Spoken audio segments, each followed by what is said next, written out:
Hi friends, ఎన్నెన్నో అనుకుంటాం, అన్నీ జరగవు కదా. ఈ 1.5 మంత్ మీతో నాకు చాలా బంధం ఏర్పడింది. మీతో అంటే నా సబ్స్క్రైబర్స్తో, నా వ్యూవర్స్తో.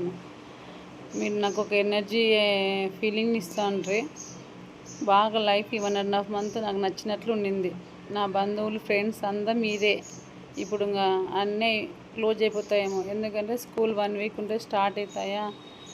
నేను ఇంకా మాన్యువల్ కౌన్సిలింగ్ పోవాలా, షిఫ్ట్ కావాలా, పిల్లల స్కూల్స్, రోజుకొక రీడ్ అన్నా చేస్తానో లేదో ఫ్రెండ్స్. మీ అందరినీ మిస్ అయిపోతానేమని భయంగా ఉంది ఫ్రెండ్స్. ఎంత సంతోషంగా ఉండి ఈ 1.5 మంత్ బాగా హ్యాపీగా ఉండి నాకు ఇష్టం అనమాట. యాక్టింగ్ అన్నా, డ్యాన్సింగ్ అన్నా. అసలు స్క్రీన్ మీద నన్ను నేను చూసుకుంటే నాకు చాలా సంతోషంగా ఉండింది. దానికి తోడు మీరు ఇచ్చే కాంప్లిమెంట్ నాకు ఫుల్ ఎనర్జీ అనమాట. ఇంకా మీ అందరినీ నేను మిస్ అయిపోతానేమో అని చాలా భయంగా ఉంది ఫ్రెండ్స్. అందుకే ఆ దేవుడిని కోరుకుంటున్నాను, దేవుడా నాకు రోజుకు ఒక రెండు రీల్స్ అన్నా చేసే టైం నీవు దేవుడా, మా ఫ్రెండ్స్ని మిస్ కాకోకుండా చూసుకోవాలి.